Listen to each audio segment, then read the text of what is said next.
Good evening, everyone, and welcome to Monday Night Travel with Rick Steves Europe. My name is Emily Burks, and I am delighted to be your host this evening as we travel to Belgium to explore Bruges and Brussels. On that note, please join me in welcoming our special guest and tour guide for the evening. It is the always lovely Jody van Engelsdorp Gastelaars. Yay! Hi, Hi, Jody. everyone. Thank you for having me.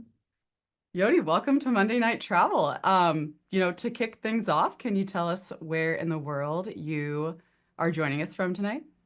Yes, of course. I am in Haarlem in the Netherlands. So it's 3 o'clock right here. It's at night. Yeah, this is my hometown, and these are my plans. And are you just surrounded by tulips and daffodils when you walk outside your door at this time of year?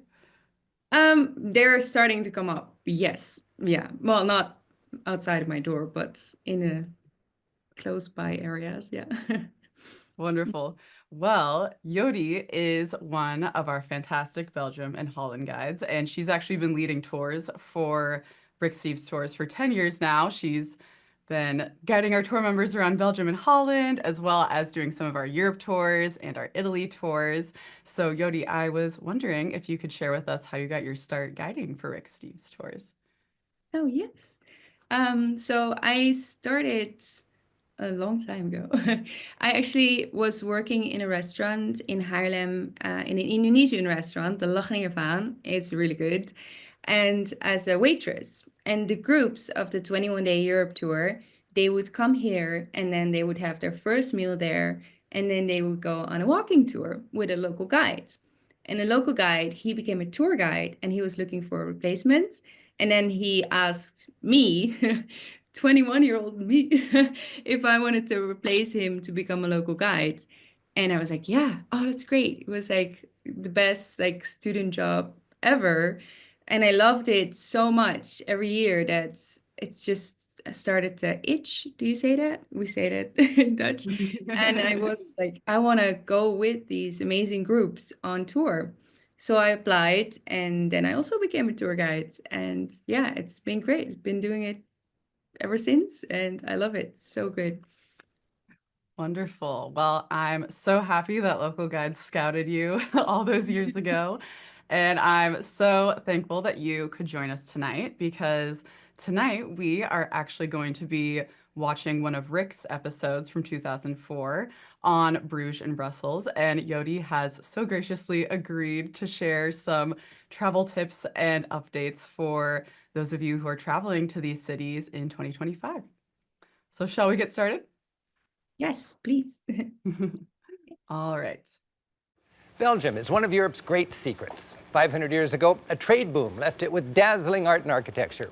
And today it's re-emerging as a trade capital of Europe. For travelers, it's a breeze. Everything's close together, well organized, there's almost no language barrier, and the people, they're wonderful. Enjoying the highlights of Belgium, we start in Bruges with Renoir canals, fanciful gilded architecture, serene Flemish masterpieces, and, according to locals, the best beer in the world. Where else can you bike along a canal, savor heavenly chocolate, and see a Michelangelo, all within earshot of a bell tower with a hyperactive carillon? Then we head for Brussels, home of Europe's most magnificent medieval square and capital of the European Union. Almost lost between Germany and France in the middle of Europe, tiny Belgium is easy to overlook. But we'll see why it's worth discovering. After exploring Bruges, we'll ride the train to the capital, Brussels. We're starting in Bruges, as the Flemish people who live in this part of Belgium call their town. The French-speaking half of the country and English speakers call it Bruges. However you choose to pronounce it, it comes from the Viking word for wharf. In other words, it's been a trading center for a long time. About 1,000 years ago, the city grew wealthy as the most important textile market in Northern Europe. Back then, the city's canals provided merchants smooth transportation. Today, they provide visitors smooth photo ops. A short cruise shows off the town's old wealth. By the 14th century, Bruges' population was 40,000, as large as London's. As the middleman in sea trade between Northern and Southern Europe, it was an economic powerhouse. In the 15th century, while England and France were slogging it out in a 100-years-long war, Bruges was the favored residence of the powerful and sophisticated Dukes of Burgundy, and at peace. Commerce and the arts flourished. But in the 16th century, its harbor silted up, trade moved to the port of Antwerp, and the economy collapsed, ending Bruges' golden age. The town slumbered for generations. Then, in the 20th century, tourists discovered the charms of Bruges. Okay, so just to paraphrase Rick, it sounds like Bruges enjoyed a golden age during the Middle Ages, followed by economic collapse in the 16th century. Is this why Bruges' architecture is so uniquely well preserved? After the Middle Ages, the city just simply didn't have the funds to keep up with architectural trends and renovations? Yes, exactly. I like how Rick says slumbered. Yeah, the city did slumber after the yeah economic collapse. The city kind of drained people, money, and then there was no money to rebuild anything new. And also Bruges missed the industrial period of Belgium, like some neighboring towns like Ghent. That was a big industrial town with lots of factories, but luckily that bypassed Bruges. And when they started to get money again, that was at the point where they knew they already had a lot of added value to historical buildings. So it was like 1970 when they started renovating, and then they started renovating historic buildings in the historical styles. And then what really, like there were some modern buildings, but in the year 2000, Bruges became a UNESCO World Heritage City. So after that, they couldn't change anything anymore from the city's appearance. So there's a few modern houses, but not a lot. So yeah, if you want to go back into medieval times, this is the place to go to. Wonderful. I love that. It sounds like the whole city is just an open air museum. I know in the guidebook, Rick actually says that Bruges has some really excellent museums, but honestly, the best site is just the city itself. So thank you, Yeah, I Jody. agree. Yeah, for sure. Today, this uniquely well-preserved Gothic city prospers because of tourism. Even with its crowds, it's the kind of city where you don't mind being a tourist. And it hides some sweet surprises. The people of Bruges are connoisseurs of fine chocolate. You'll be tempted by chocolate-filled display windows all over town. Locals buy their chocolates fresh daily, like other people buy pastries. They love the family-run places, like Dumont, where Madame Dumont and her children are hard at work. Their ganache, a dark creamy combo, wows chocoholics. Bruges seems to have a chocolate shop on every corner, and some are more adventurous than others. The chocolate line, famous for its many gastronomic varieties, proudly shows off its kitchen.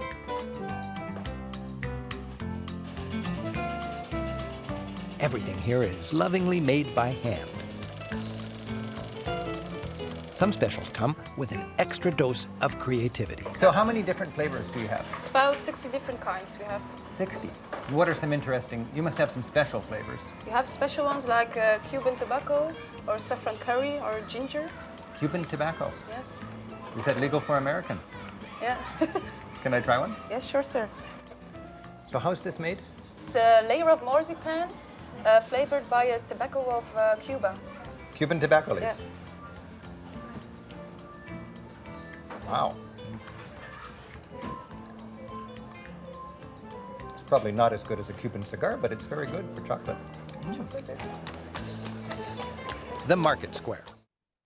Okay, well, first of all, I love that dad joke by Rick about it being legal for Americans. But anyways, Jody, I'm curious how this love affair with between Belgium and chocolate started. Is there an origin story behind it all? Yes. So actually, first Europeans who came in contact with chocolate were the Spanish when they went to made contact with the Aztecs, and they brought chocolate back to Europe. And we first started drinking it as like with chocolate and water and sugar and maybe some milk. but this was like super expensive. This was only for the elite. It was a fancy drink, and that was like 1700s. And then the first time they made it into bars was 1847.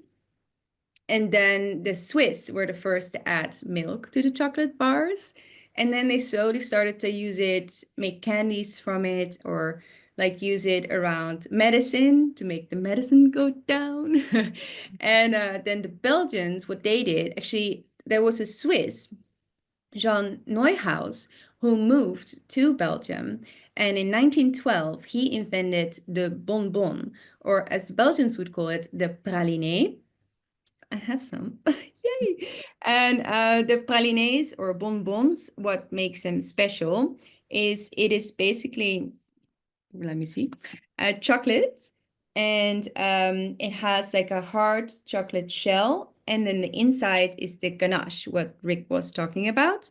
And so Jean Neuhaus, he invented it, and then others started perfecting it. But it wasn't until 1945 that chocolate became like a mass production and that it was accessible to everyone and not just the elite. And then after that, in 1958, that is when Belgium had their World Fair. They started to really make big, like advertisement for their chocolates, and that is when they started to become world famous. And it's rightfully so, because not many countries put so much like pride in their chocolates, and they like the chocolatiers, they go from bean to chocolate, so they want to know where the chocolate comes from. So they are really, yeah, they are the inventors of the bonbon and the pralines, but they make the inventors proud. And they eat like 8 kilos of chocolates on average per person a year, which so they know what they're eating. Yeah. They know what they're doing for sure. Yeah. I wasn't expecting the origin story to be pharmacists turned chocolatiers. So at some point Yeah. they must have realized they A were lot better of chocolate. candy comes from pharmacies.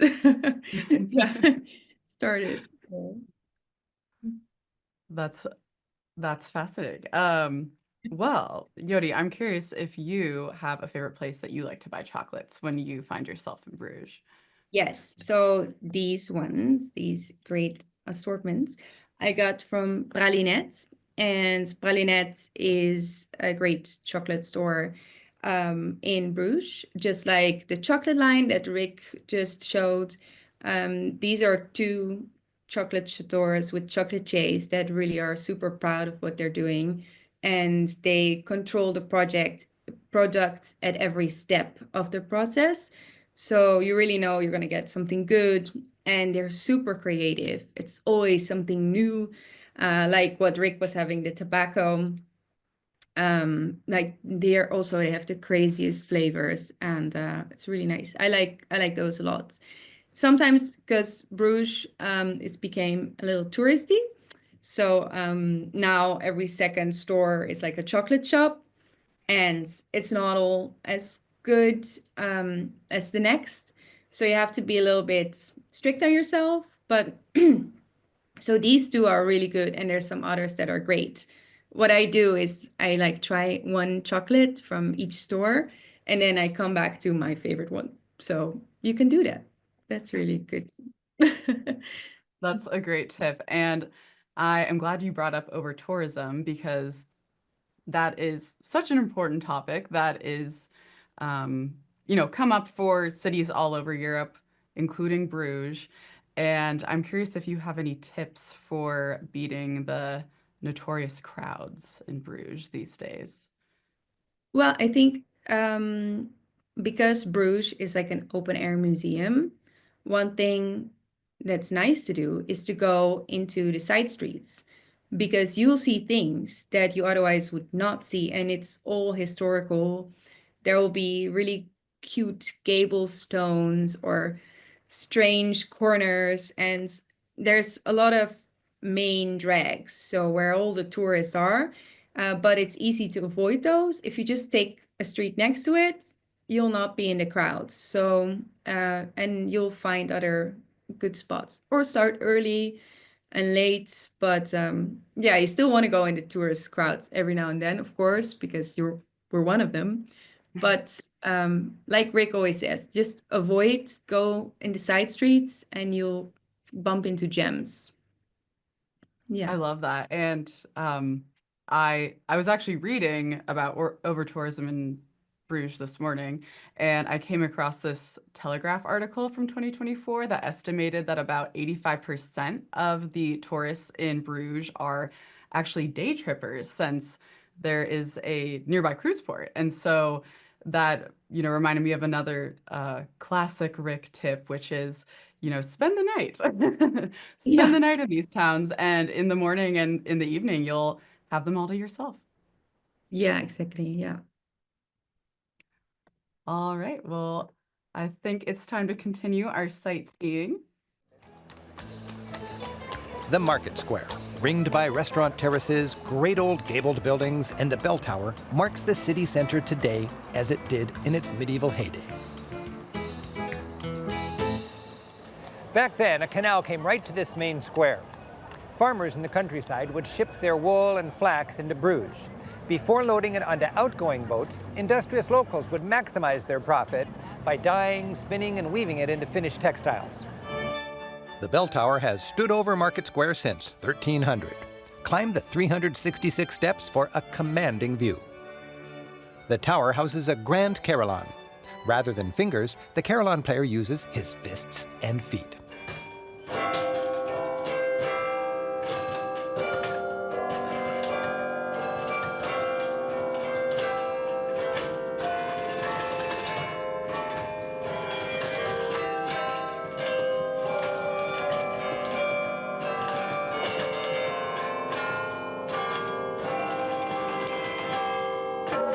Amy Lombard, who's rung these bells since 1984, arranges his own music and enjoys sharing his art. Grab a bench in the courtyard to enjoy one of the regular and free carillon concerts.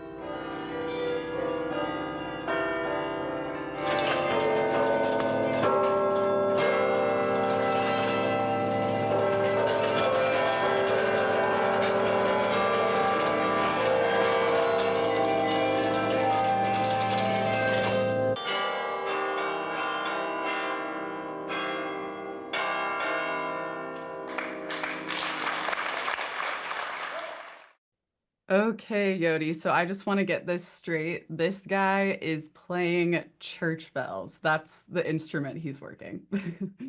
Yes.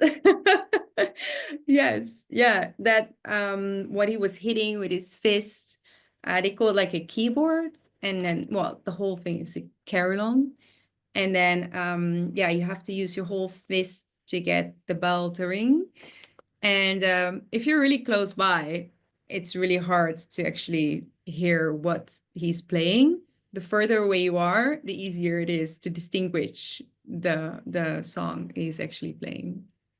Yeah. Mm-mm. I think in this clip he's playing Old Lang Syne. That's what I was getting. I wonder if he takes song requests.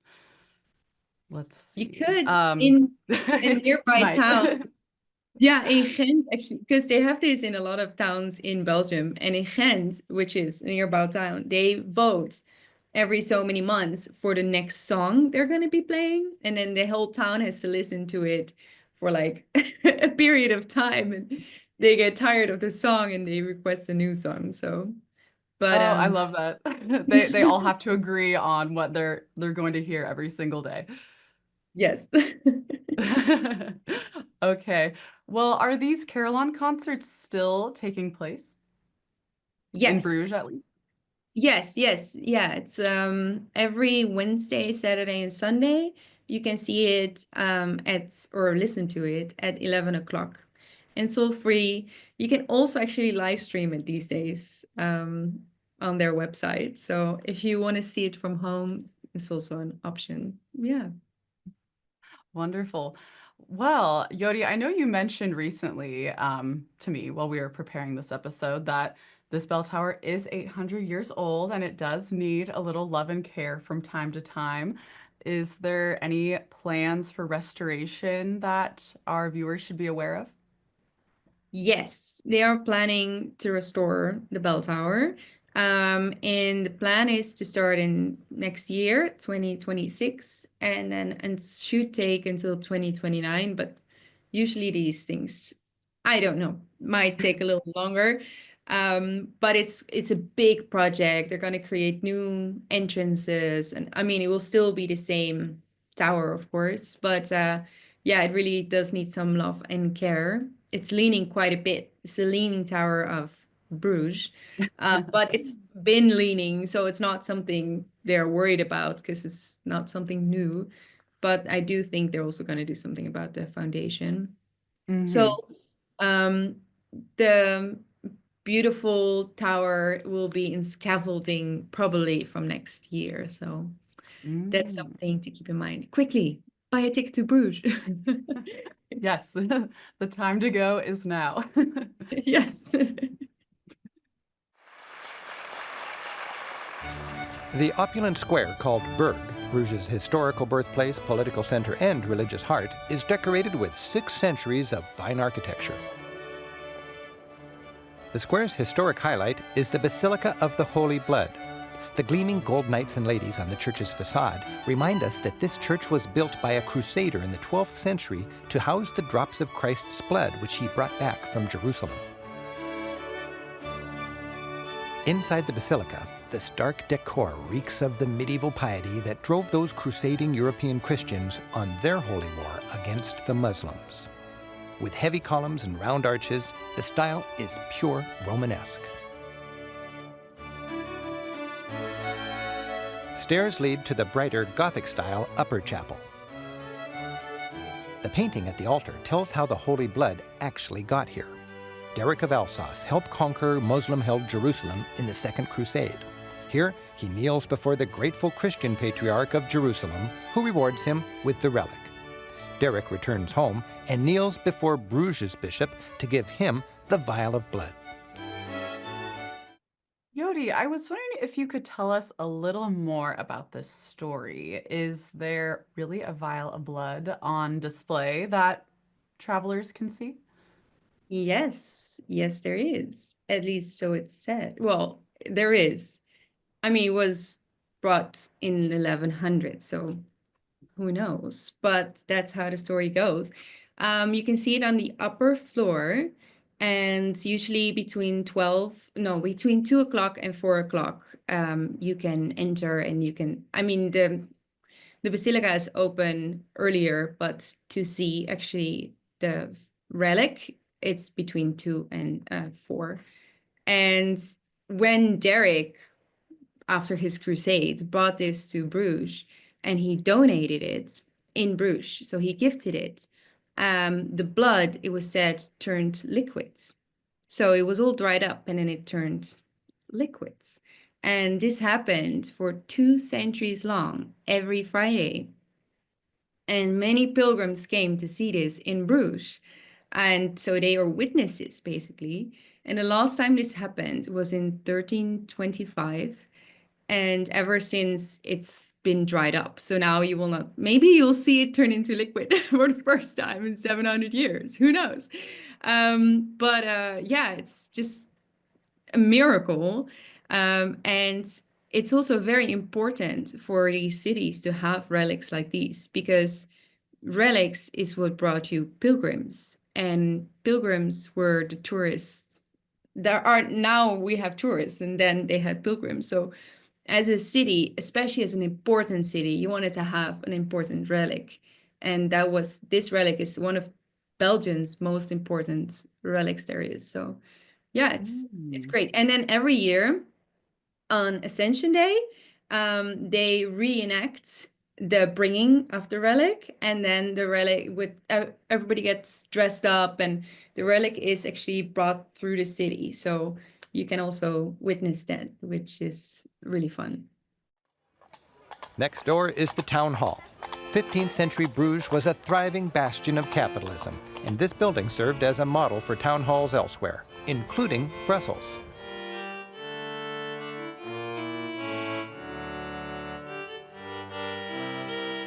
One of Europe's first representative governments convened right here. In the adjoining room, old paintings and maps show how little the city has changed over the centuries. This map shows in exquisite detail the city as it looked in 1562, when a canal connected the North Sea to the market square.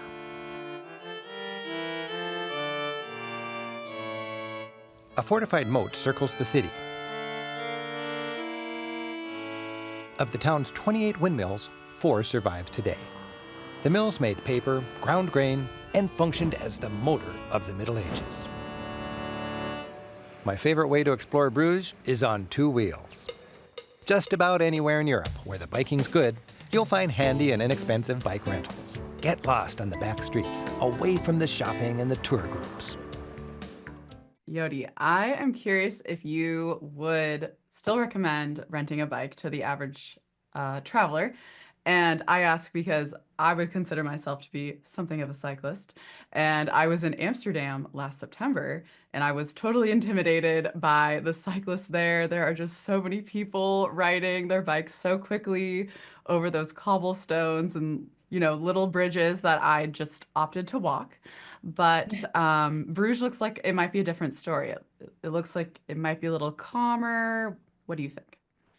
Yeah, I would not recommend anyone to cycle in Amsterdam. So, not even the Dutch or no, but yeah, Bruges is a completely different story. It's much calmer, and the only thing is that I think you should still be critical with yourself and think, if you cycle regularly at home, Bruges will be easy for you. But if you do not cycle at home, don't go cycling in Europe. That's the only thing I would say, especially because of the cobblestones, because it's really nice to go through the old center, but then all the stones, and then you have to brake suddenly. If you still want to cycle, but you are hesitant because of the cobblestones, you can also go around the city. There's a beautiful park and with an old moat, or you can go to little side town, Damme, which is a nice bike ride. And it's all calm and everybody knows the bikes are there. So it's different than probably cycling in your hometown where maybe people are less aware of cyclists. Here they're aware you're there. So if you struggle on your bike, just don't panic because they will see you and it'll be fine. Yeah. But wear a helmet. Don't do like the locals. Wear a helmet. Yes, I agree. Wear a helmet. And I was actually talking to one of my colleagues here at Rick Steves Europe HQ the other day. He did the Holland and Belgium tour a couple years ago, and he said that he actually rode over the border from Bruges into the Netherlands. So if that is a bucket list item for you, crossing a border on your bike, it could be a good day trip. Okay, well, up next, we are going to learn a little bit more about Flemish fries. And you did hear me right. I said Flemish fry, not French fry. So, Away from the shopping and the tour groups. Working up an appetite, you'll be tempted by the smell of French fries. Called Flemish fries here, they're a local specialty. And in Belgium, fries are an art form, taken very seriously. Who made the first fry? Belgium. This potato was peeled this morning, cut in pieces and put in that fat. So you actually cook it in the grease 2 times? 2 times. Once in that, then it rests here. Afterwards, second time, high temperature. Low temperature, resting, cooling, high temperature. These are forming a skin right now. Yes, you see, these fries are swimming like fishes in the fat. See it? They are, you hear it? They are talking. Do you hear I hear it, yes. What are they saying? Oh, that they are ready to be eaten.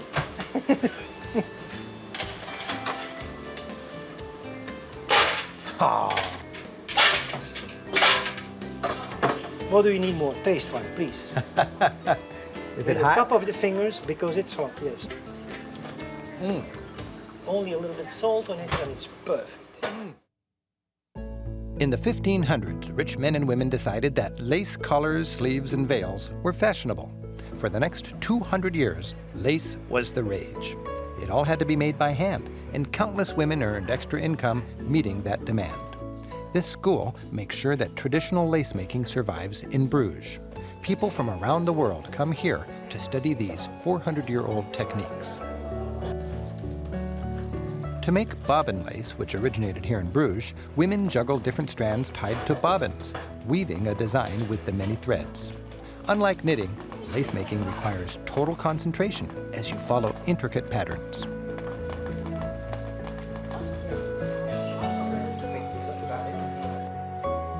Nearby, the Groothuis Museum, a 15th century mansion of a wealthy Bruges merchant, displays period furniture, tapestries, and much more.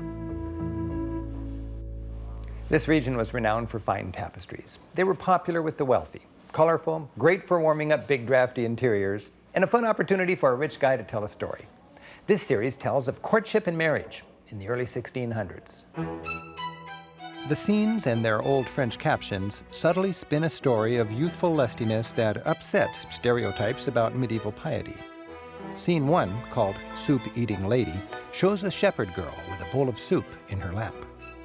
The flirtatious shepherd lad cuts a slice of bread. That's foreplay in medieval symbolism, and, according to the text, saucily asks if he can dip into the goodies in her lap.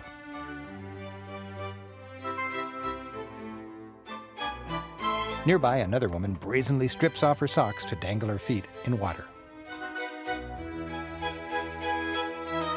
In scene 2, called The Dance, couples freely dance together under the apple tree of temptation and around a bagpipe, symbolic back then of hedonism.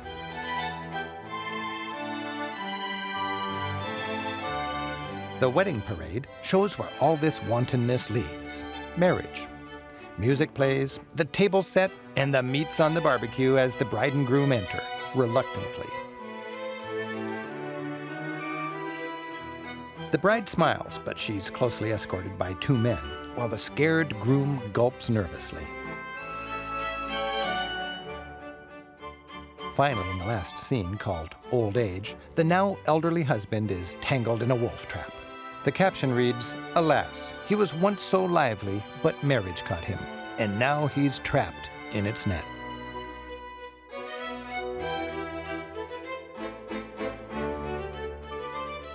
The merchant who lived here had it all. In fact, his mansion even had a private chapel with a box seat overlooking the cathedral altar. This was the ultimate in church-going convenience. He could attend Mass and not even leave the house.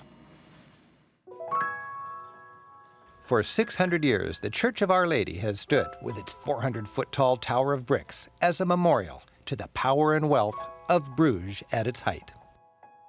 Inside, reclining statues mark the tombs of the last local rulers of Bruges, Mary of Burgundy and her father, Charles the Bold.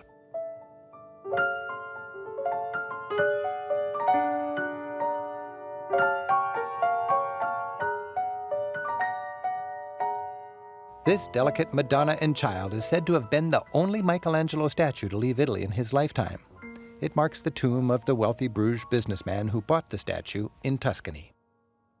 Mary, slightly smaller than life-size, sits while young Jesus stands in front of her. Their expressions are mirror images of each other, serene but a bit melancholy, with downcast eyes, as though pondering what lies ahead for the young child. Though they're lost in thought, their hands instinctively link tenderly. So Rick briefly touches on this, but Jody, I was wondering if you could tell us a little bit more about how this Michelangelo ended up in Bruges. Yeah. Well, so because it's the only one that ever left Italy, right?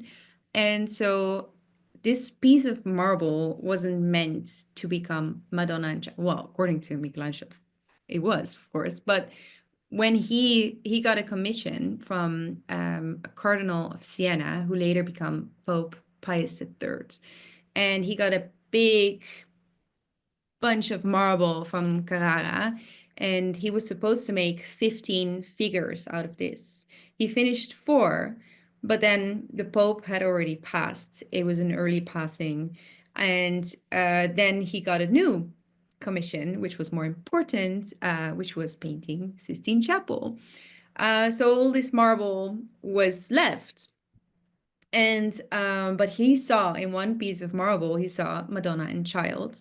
So he made this statue, which is because that's what he always says. Oh, he sees a statue in the marble because God placed it in there for him, and then he just needs to take off the marble. So he saw this in that piece of marble, and he took off the marble, and then he finished it, and he sold it. Well, actually, an Italian merchant sold it for him to Belgian merchants, and makes a lot of sense because in the 1500s it was Florence, very rich and important, and but also Bruges. So these two cities were very important in those days, and they had big banking families and lots of rich merchants. So this Bruges merchant, he bought this statue through Italian merchants, and then it entered here. He gave it to this church, and then it had to be on top of his their tomb, and that's where it still is. It's beautiful because you're there and you can see that this piece of marble is so different from the other pieces around, and then also just the details. You see her face. Michelangelo most likely used the same model for this piece as he used for the Pietà, so you might even recognize some bits. But yeah, it's very special. It only left the church twice, during the Napoleonic Wars and also World War II. You can see the Monument Man if you want to learn more about that.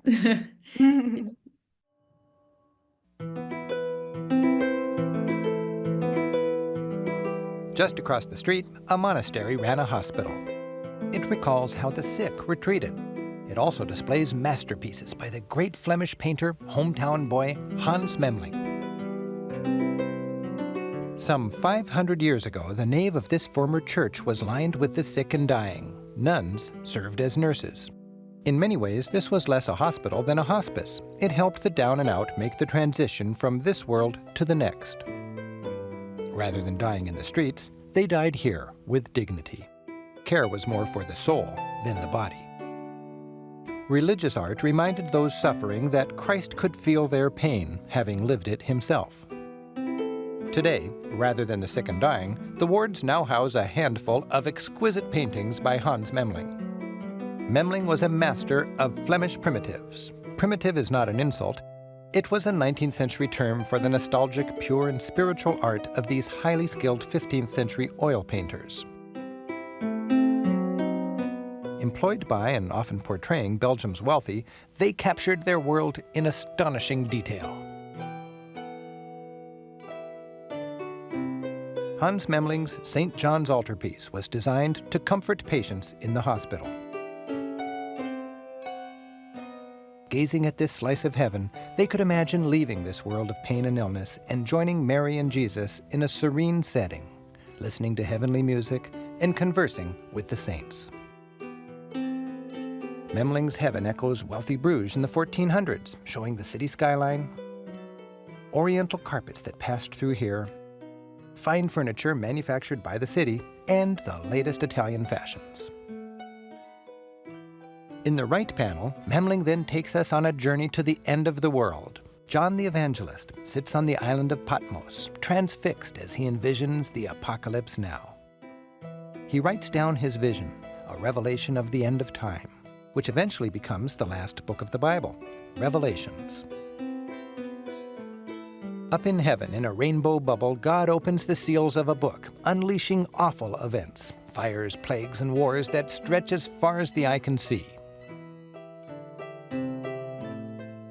The dreaded four horsemen gallop across the dreamscape, chasing helpless mortals who scramble for cover. In the St. John altarpiece, Hans Memling shows us the full range of his palette, from medieval grace to Renaissance realism to avant-garde surrealism, all in a luxurious setting somewhere between Bruges and heaven. So to me, if you read this panel like a book from left to right, you start in this pretty realistic portrayal of Bruges in its heyday, and on the right side, you are venturing into this kind of psychedelic, apocalyptic vision. So, Yodi, I was wondering if you could just take a couple more moments to unpack what we're looking at here. Are there any messages or mysteries that this painting holds that we might be missing at first look? Yes, I think so. Well, there's so many messages in this painting. Yeah, I like the comparison to a book because it's an altarpiece and you really have 5 panels, so you can close it. And if you would close it, you see the donors of this altarpiece, so people who paid, commissioned for this piece to be put in the St. John's Hospital. And they are surrounded by saints. And then you open the altarpiece, and then you see this beautiful scene with the Virgin and Child in the middle, and on the right you see Saint John the Evangelist, and on the left you see the other Saint John, Saint John the Baptist. So that's why it's called Saint John's altarpiece. It's about the 2 saints, and just like similar, the same name is the one from the hospital. And you see their lives basically, or their stories. So you see Saint John the Baptist, his story, with mostly also the beheading of him is kind of central in the left piece. But then behind it, you see all of his story explained, which I wouldn't recognize every little piece, but if you would have lived in those days and you would go to church daily and you would hear these stories about St. John, and then you would recognize this.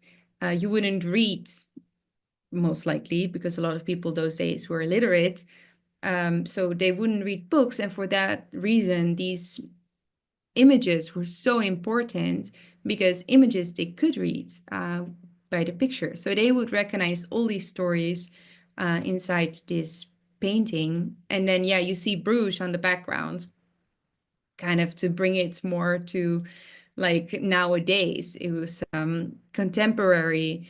And then on the right, where you see uh yeah, the apocalypse basically. So Saint John the Evangelist, he then describes the apocalypse, and so you see that he's envisioning it, and that is very scary for people in those days if they would look at it, because yeah, all of the tiny monsters are like drawn so well, and for them it would be like, true, this is what could happen. And then it's in a hospital where a lot of people would find their last day. So yeah, it would give a lot of thought for thought. Yes. But what I love about Memling, it's the detail. Yeah, with the oil painting, he managed to do the smallest details. He used brushes with like one hair, and therefore if you get close to these paintings, you can see all the little eyelashes, you can see the stitches in the fabric. It's so detailed, it's amazing. And they just restored this museum, so you can, to a lot of these paintings, you can get super close because it's right behind the glass. So you can see all these tiny eyelashes and all yeah, it's amazing. It's yeah, definitely take a lot of time for these paintings, because there's so much in one painting hidden. It's unbelievable. Yeah. And I know you just said that you can get pretty up close since it's now behind glass. Is this kind of like a Mona Lisa situation where there's going to be a crowd, or is this site, are there fewer tourists? Can you spend a lot of time, Yeah. really engaging Yeah. with this piece? There's not a lot of tourists usually. I think Bruges, it's a lot about, so there's the day trippers who are there. They're seeing the outside, the open air museum. And yeah, but if you have time to see these museums, this is so good. I don't, yeah, I'm always there alone, it seems like. So you can get a museum pass for 33 euros, and it's good for 72 hours. And you can go into all of these great museums that Bruges has to offer. And it's so many great, like, Flemish artists. And so you can take those moments. Sometimes there's other people. Of course, there's other people, but there's enough time for you to see every piece. And yeah, if you really like that, you can spend 15 minutes in front of one painting. So yeah, no Very, Mona Lisa scenario here. No. very cool. Thank you, Jody. Belgium is right up there with Germany, England, and the Czech Republic as one of the world's great beer countries. And when it comes to variety, Belgium is #1. If you're not up to sampling all 120 local types, go right for the hometown favorite, Straffe Hendrik, literally Strong Henry. The happy gang at this working family brewery gives entertaining and informative tours. For the English tour, please, for the English tour. Good morning, ladies and gentlemen, and welcome in the brewery Straffe Hendrik. So this brewery started in 1856, but we know that there was a brewery here on this premises next to the canal in 1564. So in Belgium, we have 120 types of beer, and that's because we like using all different types of natural ingredients. So if you drink Belgian beer, you might recognize sour cherries, kriek, as we say, raspberries, chamomile flowers, licorice, ginger, juniper berries, honey, seaweed. As long as it's natural, it's okay. We really have a beer culture. We don't drink to get drunk, we drink to enjoy different types of beer and make quality time with friends. So I've had people all worried on tour if Belgian beer is healthy for them, if it's nutritious. Well, I can have a good answer to that one for you. Because it says here on this little poster that 1 liter of the Belgian lambic beer is exactly the same as 200 grams of bread, 180 grams of meat, and 72 centiliters of milk. What more do you want? I mean, it saves a lot of shopping, and it's a good excuse. Who needs an excuse? When there's so many types to try and an inviting tasting room with friendly people, it's time to drink beer like a Belgian. Okay, Jody. Well, I get the feeling you have probably been to this brewery before and maybe even toured it with the same guide. And so I'm wondering if you could tell us a little bit more about this brewery or just Belgian beers in general. Yes. I brought myself a beer as well. And this is a Straffe Hendrik. Cheers. A Cheers. Belgian beer. And yeah, this is from the brewery. Now it's called the Halve Maan, but it used to be Straffe Hendrik, which means strong Henry. And they make amazing beers. And the lady you just saw, Inge, she still gives tours. So if you're lucky, well, they're all really good, but she gives great fun tours in the Halve Maan. There's a lot of steps in there. So if you're afraid of heights or not good with steps, don't do it. But you can still go inside and have a beer, which is what it's all about. And that location has been a brewery location for over 500 years. But the Halve Maan brewery, they had it in their family for 6 generations now, so not 500 years quite, but it's been a location, so it's really fitted well with the UNESCO World Heritage site.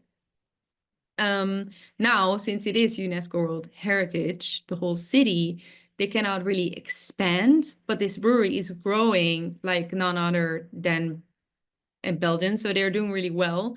And in order to stay in that spot, because they want to keep brewery there, but still grow, they made this pipeline underneath the city of 2 miles long to get to the bottling factory. And so this cost over 300,000 euros. And then they were like, oh, where are we going to get money from? And they made it like a funding thing, so you could invest. And if you would like put money in it. So crowdfunding. So if you put money into it, then the rest of your life you get free beer.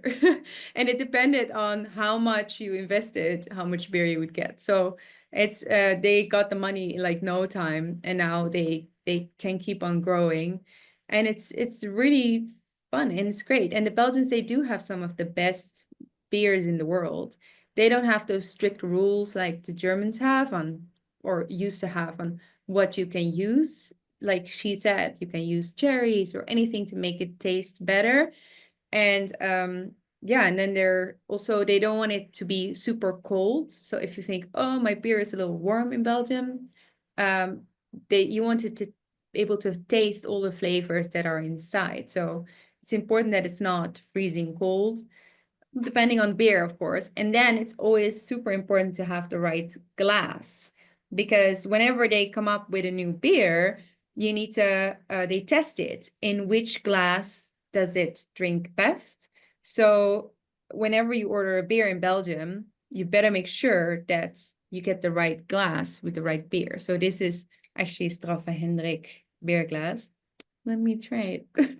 I'm not the best. Well, I should be as an old waitress, but no, there's a lot of foam on there. But yeah, it should be less foam. But We didn't practice this part, so it's okay. no, but it should be good. Yeah. Proost, we say. Really good Cheers. beer. Yes, Yes. so I knew that there was the glass was very important. So I did get a Belgian beer, a Delirium Tremens, but I do not have a glass to go with, so I'm just drinking it out of the can. Hopefully that is okay. Yeah. Yeah, it's perfectly fine. Yeah. They don't mind. Yeah. But it's very good. So cheers to you, Jody. Yeah. Proost. Prost. All right. Well, we do have a little bit more sightseeing to do. But before we get back to that, I just want to remind everyone that we do have a live Q&A at the end of this show with Jody. And so if you have a question, you will want to get it in soon. We're catching one of the frequent trains that zip from Bruges to Brussels in about an hour. La Grande Place, Europe's grandest square, is just a short walk from the train station. Brussels got a late start. 600 years ago, it was just a handy place to buy a waffle on the way to Bruges. Then it was given free trade status and its economy took off. By 1830, it was the capital of an exuberant and newly independent country, Belgium, booming with the industrial age. Today, with over 1 million people, it's the headquarters of NATO and the capital of the European Union. Brussels Town Hall dominates the square. The fancy smaller buildings, giving the square its unique character, are former guild halls with ornate gabled roofs crowned by statues. Once the home offices for the town's different professional guilds, bakers, brewers, tanners, and so on, they all date from shortly after 1695, the year Louis XIV's troops surrounded the city, sighted their cannons on the town hall spire, and bombarded Brussels. The French destroyed several thousand wooden buildings, but managed to miss the spire. As a matter of pride, Brussels businessmen rebuilt their offices better than ever, all within about 7 years. Today, they look down over the square, tall, in stone, and with richly ornamented gables. The neighboring street, Rue des Bouchers, is Brussels' Restaurant Row. Brussels is famous for good eating, serving many cuisines. The city specializes in seafood. The most popular dish, mussels in Brussels. So I unfortunately have not had a chance to visit Belgium yet, but I am hearing from a lot of different sources that there is an excellent culinary scene. Are these two cities where you could really eat well, Yodi? Do you have any tips for finding good restaurants? Oh, yes, definitely. Especially the mussels. They're true Burgundians. They love their food. They have a great stew, like yeah, their Gentse stew. It's like with beer sauce and well, the waffles, of course. It's just all really yummy. I think this street, as lovely as it is, it's not now it's very touristy. So I would say, like, yeah, use first go and research what the good restaurants are. So I would avoid, like, it used to be great, but now it's like discovered by the tourists and all. So I would go outside of the city center, maybe a little bit. When you're on a big square, that's usually where the traps are. So I would go behind the big square, use good resources, the book, and maybe just, yeah, the internet a little bit. It's good to make reservations these days, because it's just otherwise you might miss out on a good spot. But yeah, do your research and then you won't miss out on good meals. Um, yeah. And usually your hotels have great recommendations. So ask the hotel. Mhm. That is how I've eaten some of my best meals in Europe. I'll ask my front desk people at my hostel or my hotel, and they normally point me in the right direction. So Yeah. I totally agree.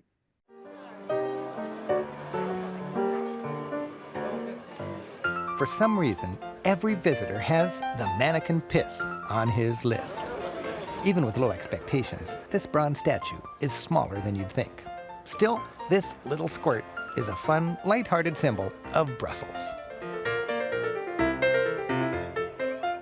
Traditionally, visiting VIPs bring the mannequin piss a costume. A nearby museum displays hundreds of his outfits. Today, he's a Venezuelan cowboy or something. For higher art, I like Brussels' two greatest art galleries, the side-by-side ancient and modern art museums. The Ancient Art Museum, featuring Flemish and Belgian art from the 14th to the 18th centuries, is packed with a dazzling collection of masterpieces by van der Weyden, Bruegel, Bosch, and Rubens. Rubens' huge canvases graced palaces and churches far and wide. The Bruegel Room takes you back in time. Flemish artists like Peter Bruegel the Elder were masters of everyday detail. In his Census at Bethlehem, Bruegel gives us a bird's-eye view of a snow-covered village near Brussels. It's full of life. Kids throw snowballs and sled across the ice, and men lug bushels across a frozen lake, while a crowd gathers at the inn for the census. Into the scene ride a man and woman. It's the carpenter Joseph leading pregnant Mary looking for a room. Bruegel deftly synthesizes religious scenes and slice-of-life detail in a local landscape, far from the Holy Land. So, Yodi, what's the reason for placing these religious scenes in a local landscape? Did it make it a little easier for the viewer in this time period to understand them? It was making it more relatable for sure. And also, yeah, it would be easier to understand for sure. He really loved to put biblical scenes into like a contemporary scenes, so the biblical stories in the contemporary scenes. Also to kind of like, there's a fine line between what's temporary and what is eternal. And yeah, he really liked to play with that. And then also there's a lot of political messages hidden in his stories as well, because of the now, or in this case, where he's talking about, it was when the Reformation was happening. So here in Brussels, everybody was still Catholic, but this new religion was coming up in the north of the Low Countries. The Protestants were coming. So it's also, you see, Mary is she's really hidden in the scene because you started to have to hide your religion as well. So there's a lot of hidden messages. But then also it would be easier for people to understand. And these stories are yeah, forever stories. So I think that's part of it as well. Yeah. Mm-hmm. Thank you. And I also wanted to note that This museum is actually now called the Old Masters Museum at the Royal Museum of Fine Arts. So there has been a little name change since 2004. Far from the Holy Land. Peter Bruegel the Elder's son, Peter Bruegel the Younger, was a fine artist in his own right. In this painting, The Struggle Between Carnival and Lent, we see a classic battle between feasting and fasting. The robust figure of Carnival jousts with the haggard figure of Lent. Overlooking the square, the tavern and the church compete as a refuge for mortal souls.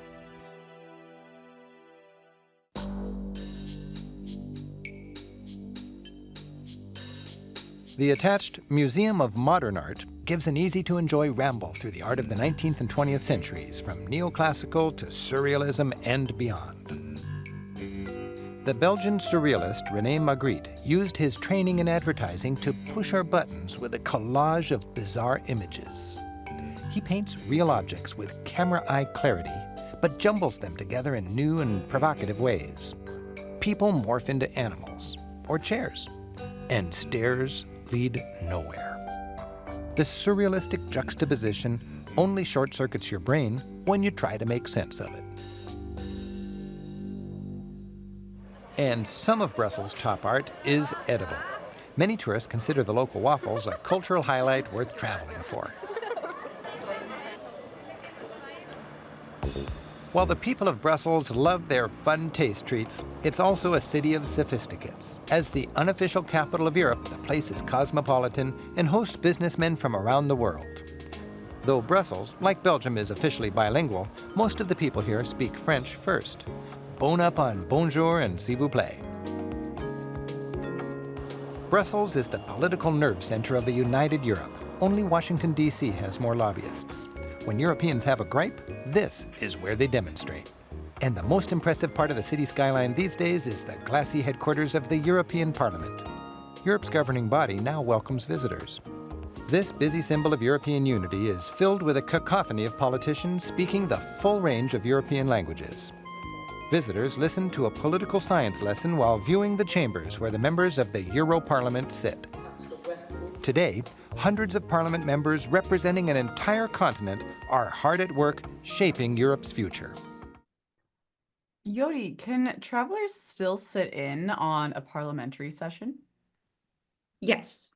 Yeah. Well, it's like you do a tour, so 60 to 90 minutes tour, and then you'll see part of the voting system. So you hear all the different languages going around. So you can learn more about it and see them at work. Yeah.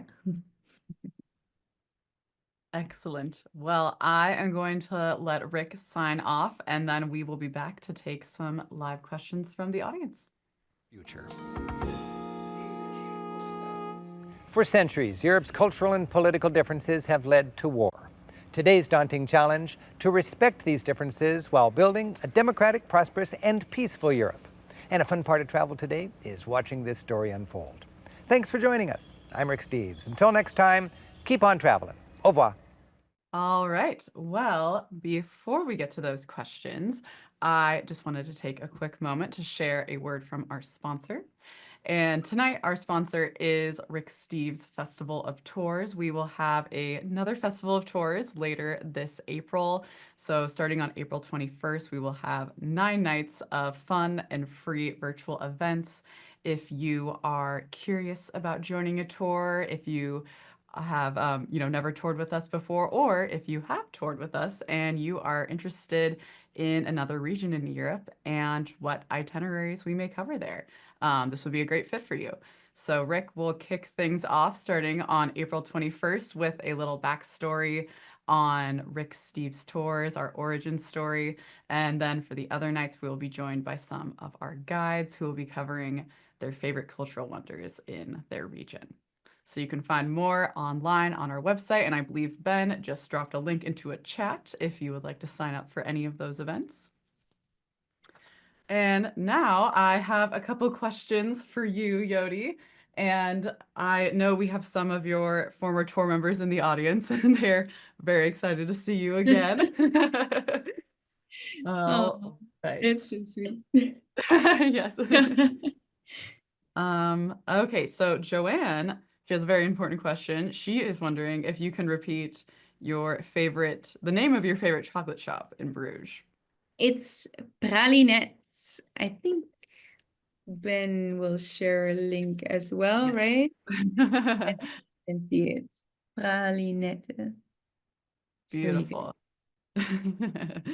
Thank you. Okay. Moving on, George is wondering, since you are Dutch, he's wondering if there are any playful rivalries between the Dutch and the Belgians. Oh, And yeah, and he's also wondering how your two cultures are different. yes. That's a good question. Yes, there are. Um, we are very friendly, of course. We love our neighbors. And the difference is, well, it dates back from us splitting up during the Reformation, and the Dutch became their own republic, and the Belgian states stayed with the Spanish Empire, and that is where we started to change. Also, how the Netherlands is the delta, the natural delta of Europe. So these three big rivers always change our environment, which made the Dutch really need to work together in order to keep dry feet. So we are direct because if you're not direct, you're also going to be flooding. We don't beat around the bush. It would just go straight to our goal. We say it as it is. The Belgians are kind, so they will beat around the bush and they're more soft. They also have a softer way of speaking the Dutch language. They're better in the Dutch language. They use more Dutch words than we do, and but they're also more individualist. So we are really working together. The Dutch are known for their their tolerance. The Dutch are also known to be cheap, going Dutch, hey. And the Belgians are nothing like that. They're Burgundians. They love their food. They don't mind getting you into their house and giving you another beer. And I give you one cup of tea and one cookie and I want you out. So it's like, yeah, we're different in many ways. I think there's good things and there's bad things. We make a lot of jokes about each other. Mostly, um, yeah, the Dutch, they joke about the Belgians not being the smartest, which is not true. I think it just comes from some jealousy. And then the Belgians say we have cheap jokes, which yeah, because we're cheap. So a lot of differences, but we're really good friends. Whenever there's soccer and the Dutch are not playing, but the Belgians are playing, then we're all for the Belgians and so on. Yes. Thank I you. love that. Thank you. Oh, Uh, wait, can I just oh, of about the course. chocolate, I forgot. If they also sell chocolate online. So if you're not able to travel but you want to taste Bruges first, you can order the chocolate online. Yes, Yeah. sample Bruges before you decide to fly all the way to Europe and visit. You can taste some pralinette chocolate. Yes. Very, very good tip. Here, And yeah. speaking of travel tips, Anne is wondering how long you would suggest spending in Bruges as well as Brussels. I would definitely do 3 full days in Bruges just to see the museums. Well, also depends if you want to go cycling. If you want to go cycling, 3 days. If you don't want to do the cycling, two should be also sufficient. But full days. I think Brussels, the museums are really great. It doesn't have as big of a historical center. So 1 day in Brussels should be enough. Something we used to do on our tours was we would stay in Ghent and we would do a day trip to Brussels. So if you like the historic towns, I would prefer to stay in Ghent and then stay there a couple of days and make maybe 1 or maybe 2 day trips to Brussels to see the town itself. Yeah. Great. And Suzanne is wondering about the Christmas markets in Belgium and if you have any favorites. Oh, yes, I also would say Antwerp. If you haven't done Antwerp yet, also really nice town. It's also in Rick's book, but also Bruges. They're really good. They're, I think Germany is still known to be like the top one, but then Belgium is really popular as well. Yeah, they're really nice. Good food. Good, good. And I will have just one more question for you here. Tom is wondering, or excuse me, Tina. Tina is wondering what your tour members are most surprised by when they get to Bruges. Oh, that's a good question. I think often people are, yeah, just about the whole history of it all. It's such a unique town. I don't think it's easy to prepare yourself for such a cute, yeah, like Rick says it, medieval open air museum. Um, yeah, they'll really like it. It's very easy to walk everywhere. Um, I think it's just one of those places that you cannot really prepare yourself for until you're in it, like lots of places are. So, yeah. I love that. All right, Yodi. Well, I think we have reached the end of our show. So I just want to say a big thank you for taking the time to give us this virtual tour of Bruges and Brussels. I know I have thoroughly enjoyed it, and I know our audience has as well. So thank you. Thank you. Yeah, I really enjoyed it too. And I hope everyone, yeah, gets a good taste of Belgium. And it's a really wonderful country to visit. Often, like Rick says, often forgotten, but it has so much history and there's so much great food and culture that's it's definitely worth a visit. And you can go any time of the year. It's not one of those places where, oh, it has to be hot. And that's also a way to avoid the crowds, I think, is to just go in the low season. If it rains, I mean, we say just there's no bad weather, there's just bad clothing. We're not made of sugar. We won't melt. So just go at a time where it might rain and then go into one of the amazing museums or chocolate shops or breweries. And yeah, I hope you're excited about visiting one day. Yeah, thank you guys. It was really fun.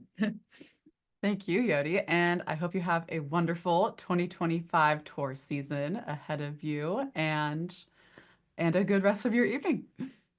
Thank you. Same to you. All right. And I just want to say thank you to all of you who have joined us this evening. And I'd like to remind you that Rick will be back next Monday night on April 14th to cover Poland. We recently released his new Poland special, Rick Steves Poland. So please join us for the premiere. You can sign up online, and we hope to see you there. Until next time, happy travels.